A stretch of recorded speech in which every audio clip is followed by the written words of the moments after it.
Good evening, students. Today question here, three charges +q, +q and -2q are placed at the vertices of an equilateral triangle. What is the dipole moment of the system? So this is the CBSE question of grade 12th. Now the answer here, let's say there is a equilateral triangle. Equilateral triangle at point A and B, this is C.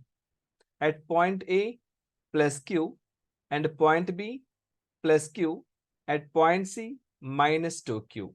Whenever equilateral triangle they given, so each angle will be 60 degrees. Each angle will be 60 degrees, as we know that. Now, the dipole moment here, dipole moment along CA. So the length, let's say each side, let's say that is D is the length. Okay. So the dipole moment of along CA is equal to charge into distance. Okay. Now, dipole moment along CB is equal to again charge into distance. Now, as per the parallelogram theory, the net dipole moment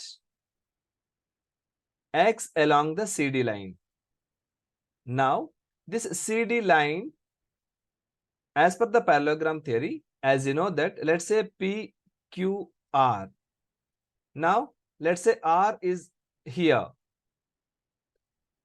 The formula here, square root of P square plus Q square plus 2PQ cos theta.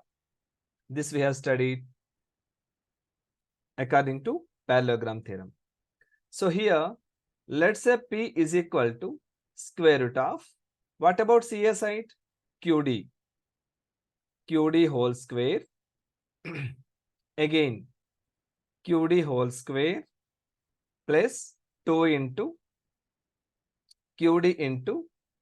QD into cos, how much angle it is? 60 degrees angle. All right. Now, square root of QD square plus QD square, 2QD square. Again into 2 into QD square into cos 60. So square root of 2 into 2, 4. Square root of 4, let's say that is 2. Square root of QD square, which means QD. Okay. Cos 60 value, root 3 by 2. So 2 will be cancelled. Final answer is square root of 3 into QD. Dipole moment acts along the bisector of the charge minus 2Q. So answer here, square root 3 QD is the answer. Thank you. If you like this question, please like it and comment it.